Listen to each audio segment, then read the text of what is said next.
Praise the lord. దేవుడు పాపంతో నిండినటువంటి ఒక పట్టణాన్ని నాశనం చేయాలని అనుకుంటాడు. కానీ అందులో నివసిస్తున్న ఒక నీతిమంతుని కుటుంబాన్ని మాత్రము రక్షించాలని దేవదూతలను ఆ పట్టణానికి పంపిస్తాడు. ఆ దూతలు అతనితో నీవును నీ ఇంటి వారును ఈ ఊరి నుండి బయటికి వెళ్ళిపోండి అని తెలియజేస్తారు. కానీ వారు సంకోచించి తడవు చేసినందున ఆ దూతలు వారి చేయి పట్టుకొని ఊరి బయటికి పంపివేస్తారు. వారు వెళ్తూ ఉండగా మీరు మీ ప్రాణములను దక్కించుకొనండి, మీరు వెనుకకు తిరిగి చూడకూడదు అని గట్టిగా ఆజ్ఞాపిస్తారు. కానీ ఆ మనుషుని యొక్క భార్య ఆ సొదొమ పట్టణాన్ని విడిచిపోవడము బాధగా ఉన్నందున వెనుకకు తిరిగి చూస్తుంది. దేవుని కోపాగ్నికి గురి అయిపోతుంది. ఎవరు ఆ నీతిమంతుడు? దేవునికి కోపాగ్నికి గురి అయిన ఆ స్త్రీ ఎవరు అనే విషయాలను మనము ఆలోచించుదాము. ఇది సొదొమలో జరిగినటువంటి నిజ సంఘటన. ఈరోజు మనము దేవుని ఆజ్ఞను అతిక్రమించి ఉప్పు స్తంభమైనటువంటి లోతు భార్య యొక్క జీవితం గురించి ధ్యానించుదాము. ఈ సంఘటన ఆది కాండము 19వ అధ్యాయము 17వ వచనంలో మనం గమనించుదాము. బైబిల్లోని స్త్రీలు మనకు ఆదర్శప్రాయులు అనే ఆధ్యాత్మిక కార్యక్రమంలో 8వ ఎపిసోడ్ అయినటువంటి ఈ యొక్క లోతు భార్య గురించి మనము ధ్యానించుదాం. అబ్రహాము దేవుని పిలుపు మేరకు కనాను దేశానికి వెళ్తూ ఉండగా లోతు కూడా అతనితో కూడా బయలుదేరతారు. దేవుడు లోతును అబ్రహామును ఆశీర్వదిస్తాడు. కానీ లోతు కాపరులకు అబ్రహాము కాపరులకు విభేదాలు కలగడం వల్ల వారు విడిపోయి లోతు సొదొమలో నివసించటానికి ఇష్టపడతాడు. సొదొమ పట్టణము పాపంతో నిండిపోయినటువంటి పట్టణం. ఆ పట్టణం నుంచి దేవుడు లోతు కుటుంబాన్ని రక్షించాలని అనుకుంటాడు. దేవదూతలను పంపించి వారిని ఆ ఊరి నుండి బయటకు తీసుకొని వస్తాడు. కానీ వాటికి ఒక ఆజ్ఞ ఇస్తారు. మీరు ప్రాణములను దక్కించుకొనుటకు బయలుదేరి వెనుకకు తిరగకుండా వెళ్ళండి అని సెలవిస్తాడు. కానీ లోతు భార్య వెనుకకు తిరిగి చూసి ఉప్పు స్తంభం అయిపోతుంది. దేవుని కోపాగ్నికి గురి అయిపోతుంది. దేవుని ఆజ్ఞను తిరస్కరించినందువల్ల ఆమె చేసిన ఒక చిన్న పొరపాటు పెద్ద శిక్షకు గురి కావడము జరిగింది. ఈ విధంగా లోతు భార్య యొక్క జీవితం ద్వారా ఆమె పొందినటువంటి అఘోరమైన శిక్ష ద్వారా ఈరోజు మనం ధ్యానంలో నేర్చుకోవాల్సినటువంటి కొన్ని ఆత్మీయ పాఠాలను నేను ముందు ఉంచాలని ఇష్టపడుతూ ఉంటున్నాను. లోతు భార్య జీవితం ద్వారా మనము మొట్టమొదటిగా నేర్చుకోవాల్సింది నీతిమంతులను రక్షించే దేవుడు. మన దేవుడు నీతిమంతులను రక్షించే దేవుడు. లోతుకున్నటువంటి ఆ నీతిని బట్టి దేవుడు తన దూతలను వారి దగ్గరికి పంపించి సొదొమ పట్టణం యొక్క అఘోరమైన పాపము చేత అది నాశనము చేయబడుతుందని తెలియజేసి వారిని చేయి పట్టుకొని బయటికి తీసుకొని వస్తాడు దేవుడు. ఆయన అందు భయభక్తులు కలిగిన బిడ్డల్ని దేవుడు ఆశీర్వదించే దేవుడు. నీతిమంతునికి కలుగు ఆపదలు అనేకములైనను వాటి నుంచి తప్పించేవాడు మన దేవుడని మనము ఈ వాక్య భాగం ద్వారా తెలుసుకుంటున్నాము.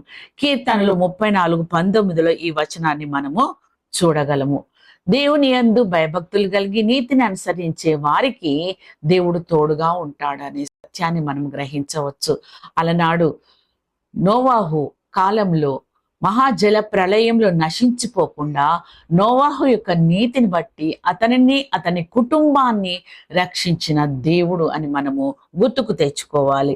ఆయన ప్రేమించు వారిని, దేవుణ్ణి కనుగొన్న వారిని, దేవుడు ప్రేమించిన వారిని ఆ నీతిని బట్టి వారిని వారి కుటుంబాలను ఆశీర్వదిస్తాడు అనే సత్యాన్ని మనము గమనించాలి. రెండవదిగా వెనుకకు తిరిగి చూసే అనుభవం. దేవుని బిడలంగా విశ్వాస జీవితాన్ని కొనసాగిస్తున్నటువంటి మనము మన పాత జీవితానికి, మన అవిశ్వాసపు జీవితానికి, మన లోక సంబంధమైన ఆశల వైపు తిరిగి మనము చూడకూడదు. మనకున్నటువంటి పాపపు ఆలోచనల తట్టుగాని రక్షణ లేని మార్గం వైపు కానీ తిరిగి మనం చూడకూడదు అని లోతు భార్య జీవితం ద్వారా మనము తెలుసుకుంటూ ఉన్నాము. దేవునికి వ్యతిరేకమైనటువంటి కార్యాల వైపు, మన పాత అలవాట్ల వైపు, ఆలోచనల వైపు తిరిగి మనము వెళ్ళకూడదు.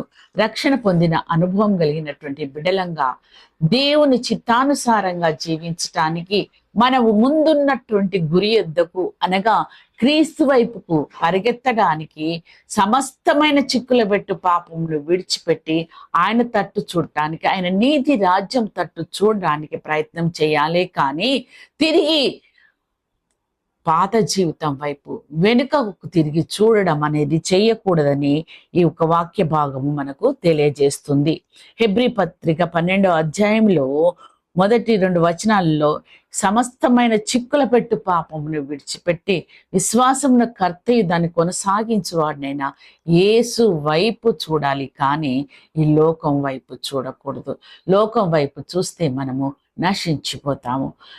మరి లోతు భార్య జీవితంను మనం గమనించినట్టయితే, లోతు భార్య వెనుకకు చూసి అనగా సొదొమ పట్టణం యొక్క పరిస్థితులను ఆమె మర్చిపోలేక, ఆ పాపపు జీవితంలో ఉన్నటువంటి ఆ ఆశలను మర్చిపోలేక తిరిగి ఆమె వెనుకకు తిరిగి చూడడం జరిగింది. దేవుని ఆజ్ఞను మీరినందువలన ఆమె ఉప్పు స్తంభముగా మారిపోయింది. క్రీస్తునందు ప్రియమైనటువంటి వారులారా, ఆమె చేసిన తప్పు చిన్నదిగా మీకు కనబడవచ్చు, కానీ దేవుని ఆజ్ఞను మీరింది. దేవుని ఆజ్ఞను మీరడం వల్ల పెద్ద శిక్షకు తన ప్రాణాన్ని కోల్పోవలసి వచ్చింది. ఆజ్ఞ అతిక్రమము పాపము, పాపం వల్ల వచ్చు జీతము మరణము అని దేవుని వాక్యం సెలవిస్తుంది. కాబట్టి దేవుడు ఇచ్చినటువంటి ఆజ్ఞలను తూచా తప్పకుండా పాటించినప్పుడు దేవుడు మనల్ని రక్షించేవాడని మనము గమనించాలి. మరి లోతు భార్య చేసిన విధంగా మనము చేయకుండా మన జీవితాలను దేవునికి సమర్పించుకోవాలి. క్రీస్తునందు ప్రియమైనటువంటి వారలారా, లోతు భార్య యొక్క ఆశ సొదొమ పట్టణంపై ఉంది. ఆ ఆశను ఆమె వదులుకోలేకపోతుంది. ఈరోజు వాక్యం వింటున్న నీవు, నీ యొక్క మనసు దేని మీద ఉంది? నీ యొక్క మనసు ఈ లోకాశల పైన ఉందా? ఆస్తి పైన ఉందా? అంతస్తుల పైన ఉందా? ఐశ్వర్యం మీద ఉందా? లేకుంటే ఇరుగు పొరుగు వారి యొక్క క్షేమంను చూచి ఓర్చలేని పరిస్థితుల్లో నీవు ఉంటున్నావా? ఒక్కసారి నువ్వు ఆలోచించు. నేత్రాశ, శరీరాశ, జీవబుడంబము ఇవన్నీ కూడా శరీర క్రియలు నశించిపోయాయి. కానీ దేవుని వైపు చూసే అనుభవంలోకి మనము రావాలి. మన మనస్సు దేవుని మీద మనం నిలుపుకొనగలిగే ఆ నిగ్రహ శక్తి మనకు కావాలి. గెహాజీ యొక్క మనసు ధనముపై ఉంది. ధనాన్ని ఆశించి ఆయన కుష్టు వ్యాధిని తీసుకొని వచ్చాడు. అలాగా ఇస్కరియోతు యూదా ధనాన్ని ఆశించి తన ప్రాణాన్ని పోగొట్టుకున్నాడు. నీవు దేన్ని ఆశిస్తున్నావు? లోతు భార్య లోకంను ఆశించింది. సొదొమ పాపం వైపు తిరిగి చూసింది, ఉప్పు స్తంభమైందని మీరు గ్రహించాలని ఈ సమయంలో మీకు తెలియజేస్తూ ఉంటున్నాను. క్రీస్తునందు ప్రియమైనటువంటి వారలారా, మరి లోతు భార్య ఒక జీవితము మరి తన యొక్క కుటుంబం మీద పడినట్టుగా మనము చూస్తూ ఉంటున్నాము. మూడవదిగా ఆమె జీవితం ద్వారా మనం నేర్చుకోవాల్సింది, మనము చేసే అతిక్రమముల ద్వారా, మనము చేసేటువంటి ఆజ్ఞను అతిక్రమించే పద్ధతుల ద్వారా, మనము దేవుని యందు నిరీక్షణ ఉంచలేని పరిస్థితుల ద్వారా మన నడవడి, మన యొక్క క్రియలు మన యొక్క కుటుంబంపై ఉంటాయనే సత్యాన్ని మనం గ్రహించాలి. లోతు భార్య ఉప్పు స్తంభమై పోవడమే కాకుండా ఆమె 2 కుమార్తెలకు కూడా ఈ పాపపు అలవాట్లు మరి వచ్చినాయని మనము వారి జీవిత చరిత్ర ద్వారా తెలుసుకోగలము. క్రీస్తునందు ప్రియమైనటువంటి వారలారా, మనము ఏ విత్తనము విత్తుతామో ఆ పంటనే కోస్తాము. కాబట్టి మన కుటుంబాలకు, మన బిడ్డలకు మనం ఒక మాదిరికరమైన తల్లులంగా ఉంటున్నామా లేదా అనే సత్యాన్ని మనం తెలుసుకోవాలి. పాప జీవితం నుండి లోతు భార్య బయటికి రాలేకపోయింది, ఉప్పు స్తంభమైంది. ప్రియమైన సోదరి, నీవు ఏ పాప ఊబిలో నువ్వు చిక్కుకొని ఉన్నావు. ఒక్కసారి ఆలోచించు. యేసయ్య కరుణ గల దేవుడు. యేసయ్య పాపులను రక్షించడానికి ఈ లోకానికి వచ్చాడు.